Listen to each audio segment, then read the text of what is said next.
तो guys last tutorial में हम फायरबेस वेब में एक हमने डेमो वेबसाइट क्रिएट की थी और इसे हमने फायरबेस की होस्टिंग पर डिप्लॉय किया था। तो ये हमने फायरबेस में भी एक डेमो वेब ऐप क्रिएट की थी और ये इसकी कॉन्फ़िगरेशन फाइल्स थी। तो इसके बाद हम अपनी वेबसाइट में कुछ फंक्शनैलिटीज़ इंटीग्रेट करेंगे फायरबेस की, जैसे कि ऑथेंटिकेशन हो गया, फायरबेस का डेटाबेस हो गया और फायरबेस की स्टोरेज सर्विसेज। तो इनके लिए हमारे पास कुछ प्लगइन्स होते हैं जो हमें सबसे पहले फ्लटर में इंटीग्रेट करने होते हैं। तो उसके लिए हम pub.dev की वेबसाइट पे जाएंगे और यहाँ पे हमें कुछ प्लगइन्स मिलेंगे, जैसे कि हमारा फर्स्ट प्लगइन होता है फायरबेस कोर। तो इसके बाद हम इस प्लगइन पे क्लिक करेंगे और इंस्टॉल पे क्लिक करेंगे और यहाँ पे एक डिपेंडेंसी हमारे पास दी गई है, हम इस डिपेंडेंसी को कॉपी करेंगे और उसके बाद हम अपने एंड्रॉयड स्टूडियो में जाएंगे और यहाँ पे हमारे पास एक pubspec.yaml की फ़ाइल है। तो यहाँ पे हम इसे पेस्ट कर देंगे। तो ये जो फायरबेस कोर सर्विसेज है, ये फायरबेस की जितनी भी हमारी सर्विसेज हैं उन्हें इंटीग्रेट करने में हेल्प करेगा। मतलब बेसिकली ये फायरबेस के साथ कॉन्फ़िगर करने, हमारी ऐप इस वेबसाइट को फायरबेस के साथ कॉन्फ़िगर करेगा। इसके बाद हमारे पास कुछ और प्लगइन्स भी हैं, हम उन्हें भी इंस्टॉल कर लेंगे। तो हमारा नेक्स्ट प्लगइन है फायरबेस ऑथ। तो ये जो प्लगइन है ये हमारी ऑथेंटिकेशन में हेल्प करेगा, जैसे कि हमें यूज़र को ऑथेंटिकेट करवाना है अपनी वेबसाइट पे, तो ये उसमें हेल्प करेगा। तो हम इस डिपेंडेंसी को कॉपी कर लेंगे और इसी तरह से फायरबेस कोर के नीचे इसे पेस्ट कर देंगे। इसके बाद हमारे पास दो और डिपेंडेंसीज हैं। तो जो हमारे पास नेक्स्ट डिपेंडेंसी है वो है क्लाउड फायरस्टोर। तो जो हमारा बैकएंड पे डेटाबेस रहेगा फायरबेस पे, तो वो ये क्लाउड फायरस्टोर रहेगा। तो हम इस डिपेंडेंसी को भी कॉपी कर लेंगे और अपने pubspec.yaml में पेस्ट कर देंगे। इसके बाद जो नेक्स्ट डिपेंडेंसी रहेगी वो रहेगी फायरबेस स्टोरेज। तो यहाँ पे हम अपनी जितनी भी वीडियोस होगी, इमेजेस होगी, कोई भी डेटा हम स्टोर करवाना चाहते हैं वो यहाँ पे स्टोर होगा, फायरबेस स्टोरेज। तो इसी तरह से हम इस पर क्लिक करके इंस्टॉलिंग में जाके इस डिपेंडेंसी को कॉपी कर लेंगे और यहाँ पे पेस्ट कर लेंगे। तो अब हमने सारी डिपेंडेंसीज कॉपी हम कर चुके हैं। इसके बाद हमें पब गेट पे क्लिक करना है, तो ये सारे प्लगइन्स हमारे प्रोजेक्ट में डाउनलोड हो जाएंगे pub.dev की वेबसाइट से। तो इसके बाद हम इन प्लगइन्स को यूज़ कर सकते हैं और इसके बाद हमें दोबारा से अपनी index.html फाइल में आना है और यहाँ पे इन प्लगइन्स को हमें कॉन्फ़िगर करने के लिए कुछ स्क्रिप्ट्स यहाँ पे इंटीग्रेट करनी होंगी। तो ये जो स्क्रिप्ट्स हैं ये हमें फ्लटर फायर की वेबसाइट से मिलेंगी। तो हम टाइप करेंगे फ्लटर फायर फायरबेस वेब। तो इस वेबसाइट पे हम क्लिक करेंगे, यहाँ पे हमारे पास ये सर्विसेज दे रखी हैं, जैसे कि ऑथेंटिकेशन हो गया। तो हम ओवरव्यू में जाएंगे और यहाँ पे हम इस स्क्रिप्ट्स को कॉपी कर लेंगे। तो हमें ये स्क्रिप्ट कॉपी करनी है और दोबारा से हमें अपने एंड्रॉयड स्टूडियो में जाकर यहाँ पे इसके नीचे इन्हें पेस्ट कर देना है। इसके बाद हमें दो और सर्विसेज अपनी इसमें इंटीग्रेट करनी है, वो है फायरबेस का फायरस्टोर और फायरबेस की स्टोरेज। तो हम क्लाउड फायरस्टोर में जाएंगे, ओवरव्यू में जाएंगे और यहाँ पे हम इसकी स्क्रिप्ट को भी कॉपी कर लेंगे। तो इसे कॉपी करके यहाँ पे पेस्ट कर देंगे और इसके बाद हमें फायरबेस स्टोरेज की स्क्रिप्ट को कॉपी करना है। तो इसके बाद हम क्लाउड स्टोरेज में जाएंगे, ओवरव्यू में, और यहाँ पे इस स्क्रिप्ट को कॉपी कर लेंगे। तो ये उन प्लगइन्स को हमारे फायरबेस के साथ कॉन्फ़िगर करने में हेल्प करेगा। तो अब हमारी index.html में भी स्क्रिप्ट्स हमने नोट डाउन कर दी हैं। तो ये जो हमने फायरबेस app.js की एक स्क्रिप्ट लिखी है, इसके थ्रू हम इन सभी सर्विसेज को अपने फायरबेस के साथ कनेक्ट करेंगे। तो हमें इसे इनिशियलाइज करना होगा। तो इसे इनिशियलाइज करने के लिए हमें एक कोड लिखना होगा और वो होगा फायरबेस डॉट इनिशियलाइज ऐप, और इसमें हमें ये जो कॉन्फ़िगरेशन फाइल है ये पास करनी होगी और इसमें हम पास कर देंगे फायरबेस कॉन्फ़िग, फायरबेस config और हम इसे क्लोज डाउन कर देंगे। तो इस तरह से हम जो भी फायरबेस की सर्विसेज यूज़ कर चुके हैं वो अब इनिशियलाइज हो चुकी हैं। तो अब हम अपना कोड लिखेंगे जिसके थ्रू हम अपने यूज़र को ऑथेंटिकेट करवाएंगे और यूज़र का डेटा स्टोर करवाएंगे बैकएंड पे। तो इसके बाद हम लिव फोल्डर में जाएंगे। तो ये जो हमारा मेन डॉट डाट फोल्डर है ये हमारा रूट फोल्डर होता है। जब भी हमारा ये फ्लटर का कोड एग्जीक्यूट होगा तो सबसे पहले ये फाइल एग्जीक्यूट होती है। तो यहाँ पे हम कुछ फोल्डर्स क्रिएट कर लेंगे। तो हम पैकेज पे क्लिक करेंगे, यहाँ पे हम नोट डाउन कर देंगे स्क्रीन्स। तो स्क्रीन्स में हम एक नई स्क्रीन बनाएंगे और इस स्क्रीन को हम नाम देंगे साइन अप स्क्रीन डॉट डाट। तो इस स्क्रीन के थ्रू हम अपने यूज़र को साइन अप करवाएंगे। तो यहाँ पे हम एक स्टेटफुल विजेट क्रिएट करेंगे और उसे हम नेम दे देंगे साइन अप। और यहाँ पे कुछ एरर्स आ रहे हैं तो उसके लिए हमें एक लाइब्रेरी डिफ़ॉल्ट लाइब्रेरी इंपोर्ट करनी होती है मटेरियल डॉट डाट, जो कि इन एरर्स को रिमूव कर देंगी। तो हमारे पास फ्लटर में दो तरह के विजेट्स होते हैं, एक होते हैं स्टेटफुल विजेट्स और दूसरे होते हैं स्टेटलेस विजेट। तो मैं आपको इसका रेफरेंस दे देता हूँ। तो जैसे कि हमने एक डेमो ऐप यहाँ पे क्रिएट की हुई है, तो जैसे कि मैं यहाँ पे टैप कर रहा हूँ साइमल्टेनियसली हमारी स्क्रीन भी अपडेट हो रही है। तो ये एक स्टेटफुल विजेट का एग्जांपल है। स्टेटफुल विजेट में हम रियल टाइम में अपनी स्क्रीन को अपडेट करवा सकते हैं। लेकिन अगर यहाँ पे हमारे पास स्टेटलेस विजेट होता तो हम इस फंक्शनैलिटी को अपडेट नहीं करवा सकते थे। जो भी हमारा डेटा एक बार लोड हो गया वो लोड हो गया। जैसे कि हमारे पास ये फ्लटर डेमो होम पेज है, ये एक तरह से स्टेटलेस विजेट है क्योंकि ये अपडेट अब नहीं हो सकता। लेकिन यहाँ पे जब हम टैप करके इसे इंक्रीमेंट करवा रहे हैं तो ये स्टेटफुल विजेट है। तो इसके बाद हम दोबारा से अपने एंड्रॉयड स्टूडियो में जाएंगे और यहाँ पे हम इन फंक्शनैलिटी को एग्जीक्यूट करेंगे। तो हम सबसे पहले इंपोर्ट कर लेंगे फायरबेस ऑथ, क्योंकि हमें अपने यूज़र को ऑथेंटिकेट करवाना है। तो इसके बाद हम अपने इस क्लास के अंदर जाएंगे और यहाँ पे ऑथेंटिकेशन का लॉजिक नोट डाउन करवाएंगे। तो यहाँ पे हम एक फंक्शन लिखेंगे जिस फंक्शन के थ्रू हम अपने यूज़र को साइन अप करवाएंगे। तो इस फंक्शन का नाम रहेगा साइन अप और ये इसकी बॉडी रहेगी। तो इस बॉडी में हम यहाँ पे अगर ये फंक्शन कोई पैरामीटर एक्सेप्ट करता है तो वो पास रहेंगे, लेकिन अभी हम यहाँ पे कोई पैरामीटर इसे पास नहीं कर रहे हैं और ये इसकी बॉडी है। तो बॉडी में हम अपने फायरबेस ऑथ को कॉल करेंगे डॉट इंस्टेंस। तो हम एक फायरबेस ऑथ जो कि डिफ़ॉल्ट क्लास है, जो कि हमें इस फायरबेस ऑथ प्लगइन से आ रही है, उसका एक इंस्टेंस क्रिएट करेंगे और इसके बाद एक मेथड को कॉल करेंगे डॉट, और उसका नेम रहेगा create user with email and password. तो यहाँ पे हमें जिस ईमेल और पासवर्ड से उस यूज़र को लॉगिन करवाना है वो पास डाउन करेंगे। तो अभी इससे हम यहाँ पे ऐसे ही एम्प्टी रहने देंगे और हम एक टेक्स्ट एडिटिंग कंट्रोलर क्रिएट करेंगे और इसे नेम दे देंगे ईमेल कंट्रोलर। और जो अब हमने ये ईमेल कंट्रोलर ऑब्जेक्ट क्रिएट किया है इस टेक्स्ट एडिटिंग कंट्रोलर टाइप का, तो उसे इनिशियलाइज़ करेंगे और इसे इनिशियलाइज़ करने के लिए हम दोबारा से टेक्स्ट एडिटिंग कंट्रोलर को कॉल करेंगे और ये हमने अब ये ईमेल कंट्रोलर इनिशियलाइज़ हो चुका है।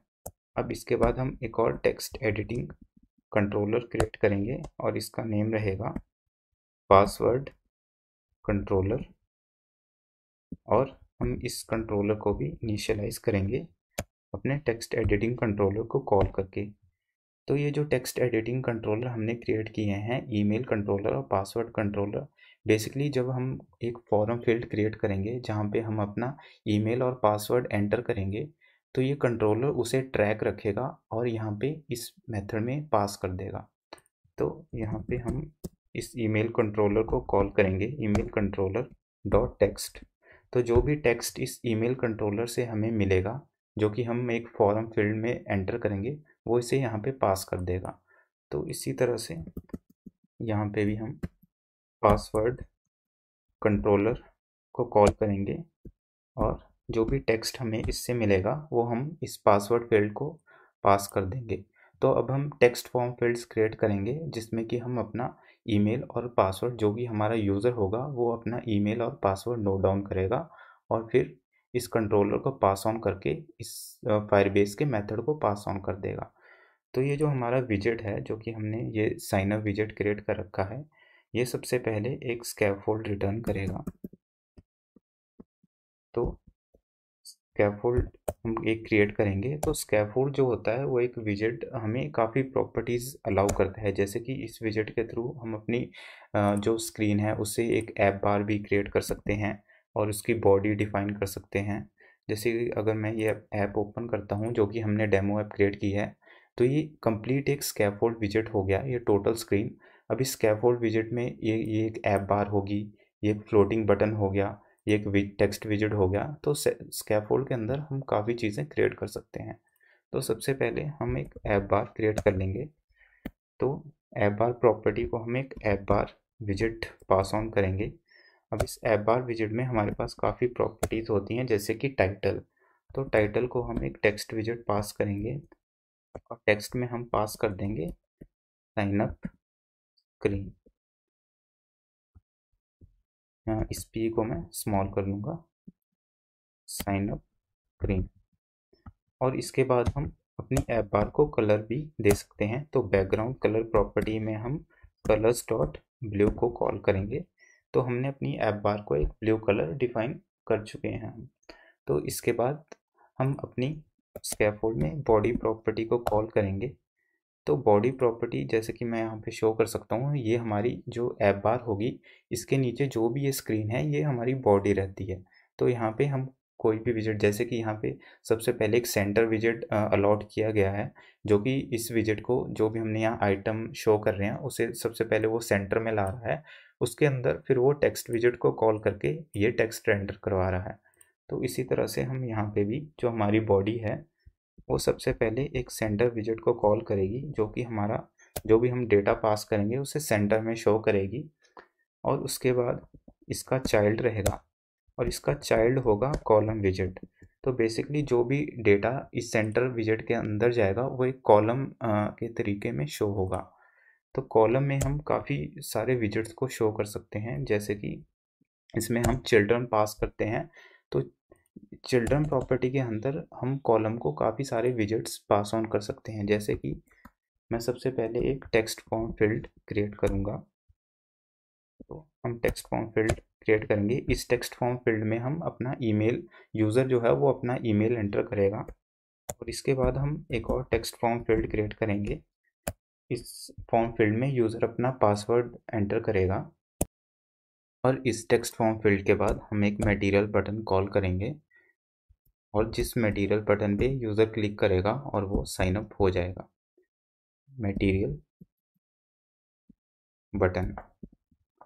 और इस बटन में काफ़ी प्रॉपर्टीज़ होती हैं, जैसे कि सबसे पहली प्रॉपर्टी हमारी रहेगी ऑन प्रेस्ड। तो बेसिकली जब यूज़र इस पर क्लिक करेगा तो क्या चीज़ परफॉर्म होगी। तो जब यूज़र इस पर क्लिक करेगा तो हमने जो ये साइन अप फंक्शन क्रिएट किया है हम इसे एग्जीक्यूट करेंगे। और इसके बाद हमारे पास एक और प्रॉपर्टी रहती है, वो रहती है चाइल्ड। तो इसमें हम एक चाइल्ड में एक टेक्स्ट विजेट पास कर देंगे, जो टेक्स्ट विजेट इस बटन को एक नेम डिफाइन करेगा। तो उस टेक्स्ट विजेट पे हम एक नेम देंगे और वो होगा साइन अप। तो इस तरह से हमने 3 विजेट्स क्रिएट कर दिए हैं, टेक्स्ट फॉर्म फील्ड और एक और टेक्स्ट फॉर्म फील्ड है और एक मटेरियल बटन है। इन्हें हम एक कॉलम की फॉर्म में शो करेंगे इस कॉलम विजेट की हेल्प से। और क्योंकि ये सेंटर विजेट से रैप है तो ये सारी जितनी भी आइटम्स हमने क्रिएट किए हैं ये सेंटर में रेंडर हो जाएंगी। और टेक्स्ट फॉर्म फील्ड में एक कंट्रोलर होता है और वो कंट्रोलर जो रहेगा वो ये ईमेल कंट्रोलर रहेगा, जो कि जो भी हम डेटा ईमेल यहाँ पे एंटर करेंगे ये कंट्रोलर उसे इस फंक्शन में यहाँ पे पास ऑन कर देगा। तो हम यहाँ पे ईमेल कंट्रोलर इसे असाइन कर देंगे और यहाँ भी एक कंट्रोलर रहेगा और वो कंट्रोलर रहेगा पासवर्ड कंट्रोलर। तो इस तरह से हमारा जो साइनअप का लॉजिक है वो रेडी हो चुका है। अब हम अपनी मेन डॉट डार्ट पे जाएंगे और यहाँ पे हम इसे क्लीन कर देंगे, क्योंकि ये डेमो ऐप थी जो कि फ्लटर ने प्रोवाइड की थी। तो हम इस पूरी को डिलीट कर देंगे और जो अब हम ऐप क्रिएट कर रहे हैं उसे यहाँ पे रेंडर करवाएंगे। तो ये हमने डिलीट कर दी। तो इसके बाद हम यहाँ पे भी एक स्टेटफुल विजेट क्रिएट करेंगे और उसे नेम दे देंगे माई ऐप। तो सबसे पहले जो हमारा फ्लटर का कोड जब एग्जीक्यूट होता है तो वो इस मेन डॉट डाट फाइल को एग्जीक्यूट करता है, और मेन डॉट डाट में भी वो सबसे पहले इस वॉइड मेन फंक्शन को कॉल करता है। तो इस वॉइड मेन फंक्शन में ये जो हमारा माई ऐप विजेट है वो पास ऑन हो रहा है, तो वो इस विजेट को कॉल करेगा। अब इस विजेट में हम एक मटेरियल, क्योंकि जो हमारी फ्लटर की ऐप्स होती हैं वो मटेरियल ऐप्स होती हैं, तो हम मटेरियल ऐप विजेट को कॉल करेंगे। और इसमें एक प्रॉपर्टी होती है होम, तो हम होम में पास कर देंगे साइन अप स्क्रीन। तो होम विजेट जो होता है वो जब हम मटेरियल ऐप हमारा ये विजेट एग्जीक्यूट होगा तो हम यहाँ पे होम में डिफाइन कर रहे हैं कि कौन सी स्क्रीन हम सबसे पहले रेंडर करवाना चाहते हैं। तो सबसे पहले हम साइन अप अपनी स्क्रीन को रेंडर करवाना चाहते हैं। अगर कोई और स्क्रीन है तो हम उसे यहाँ पे पास ऑन कर देंगे। अभी जो भी हमारा स्क्रीन्स का नेविगेशन है वो हम मैनुअल करेंगे, लेकिन लेटर ऑन हम इस पूरे को ऑटोमेटिक कर देंगे। तो इसके बाद ये हमारा एग्जीक्यूट हो चुका है, और यहाँ पे हमें अब एक और कोड इसमें नोट डाउन करना है। तो जैसे कि हमने index.html में अपनी फायरबेस को इनिशियलाइज़ किया था, तो उसी तरह से हमें मेन डॉट डाट में यहाँ पे भी उसे इनिशियलाइज़ करना होगा। तो हम यहाँ पे कॉल करेंगे असिंक, और उसके बाद अवेट कॉल करेंगे, और उसके बाद फायरबेस को कॉल करेंगे डॉट इनिशियलाइज। एक्चुअली फायरबेस को यहाँ पे एरर शो हो रहा है, इसके लिए हमें फायरबेस कोर को इंपोर्ट करना होगा, जो कि प्लगइन हम इंपोर्ट कर चुके हैं फायरबेस कोर, और ये एरर हमारा रिमूव हो चुका है। तो यहाँ पे भी हम अपनी फायरबेस की सर्विसेज को इनिशियलाइज कर देंगे, तो हमारी ऐप हमारी जो है वो फायरबेस से कनेक्ट हो जाएगी। एक्चुअली हमें इसे index.html में भी इनिशियलाइज करना होता है और अपनी मेन डॉट डाट में भी इनिशियलाइज करना होता है। और यहाँ पे हम सेफ्टी के लिए एक और कमांड लिखेंगे, और वो रहेगी widgets flutter binding dot ensure initialised. तो ये जस्ट एक सेफ्टी चेक है कि जो भी हमने विजेट्स हमने क्रिएट कर चुके हैं वो सारे सेफली इनिशियलाइज हो चुके हैं। और ये जो असिंक और अवेट होता है ये बेसिकली क्या होता है, जब हमारी ऐप लोड होती है कई बार नेटवर्क का इशू होता है या नेटवर्क हमारा स्लो होता है, तो ये यहाँ पे बोल रहा है कि जब तक हमारा नेटवर्क कई बार इशू है तो वो वेट कर ले इस फंक्शन को एग्जीक्यूट करने के लिए। तो जब तक हमारा नेटवर्क प्रॉपर से या कनेक्ट हो जाता है तो तब तक वो वेट कर ले, और जब वो वर्किंग हो जाएगा उसके बाद ये चीज़ एग्जीक्यूट हो जाएगी। तो अब हम अपनी फायरबेस ऐप को रन कर सकते हैं। तो ये जो हमारी वेबसाइट है वो रन हो चुकी है, बट जैसे कि इस वेबसाइट में कोई डेटा लोड नहीं हो रहा है, तो हम अपना लॉग देख लेते हैं डिबग टर्मिनल में। तो यहाँ पे एरर आ रहा है, can not initiate Firebase storage due to load of Firebase app dot JS first. तो ये कह रहा है कि हमारी जो फायरबेस ऐप है जो हमने स्क्रिप्ट इंटीग्रेट कर रखी है वही अभी लोड नहीं हुई है, और ना ही वो इनिशियलाइज हुई है। तो जैसे कि हम यहाँ पे देख सकते हैं, एक्चुअली मैंने इस एरर को काफ़ी थॉरोली स्टडी किया, और जैसे कि हम फायरबेस में जा रहे हैं तो हमने इस स्क्रिप्ट को यहाँ फायरबेस से कॉपी किया हुआ है। तो हम यहाँ पे कॉन्फ़िग में जाएंगे,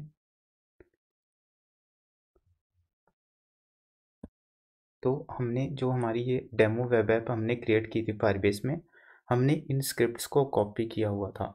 तो एक्चुअली ये जो ऑटोमेटिक वर्जन है यहाँ पे एक इशू है कि इन्होंने यहाँ पे यूआरएल डिफाइन किया हुआ है जो कि हमारी ऐप को फायरबेस के साथ कनेक्ट करेगा। तो हम सीडीएन में जाएंगे, हमें एक्चुअली ये वाली स्क्रिप्ट कॉपी करनी होगी। तो हम इस स्क्रिप्ट को कॉपी करेंगे, और ये जो हमने स्क्रिप्ट पहले कॉपी कर रखी थी उसे हम डिलीट कर देंगे, और यहाँ पे हम इस स्क्रिप्ट को पेस्ट कर देंगे।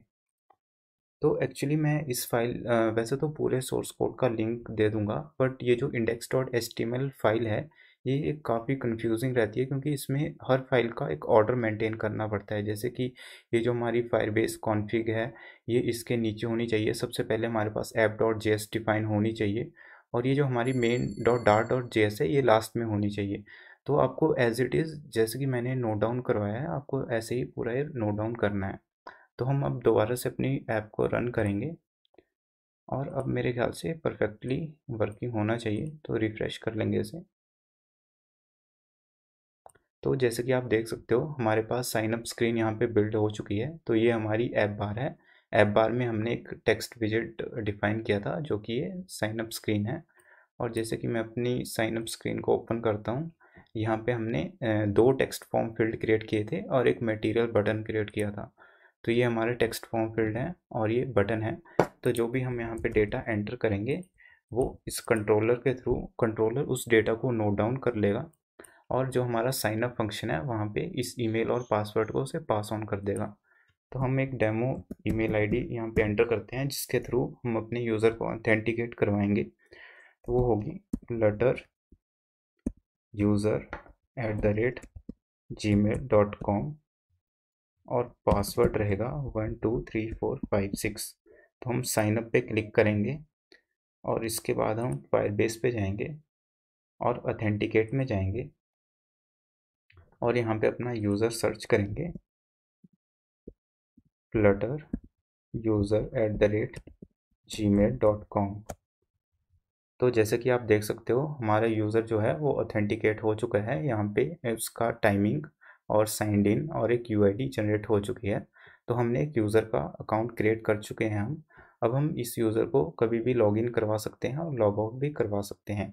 तो हमने ऑथेंटिकेशन अपनी कंप्लीट कर ली है। तो नेक्स्ट वीडियोस में हम जो फायरबेस का डेटाबेस है और स्टोरेज इस पे कुछ वीडियोस बनाएंगे। जैसे कि हम एक ऑनलाइन वीडियो प्लेयर बनाएंगे जहाँ पे हम अपनी वीडियोस अपलोड करेंगे और यहाँ पे हम फायरबेस की जो स्टोरेज है यहाँ पे उन्हें अपलोड करेंगे और दोबारा से अपनी वेबसाइट पे फेच करेंगे।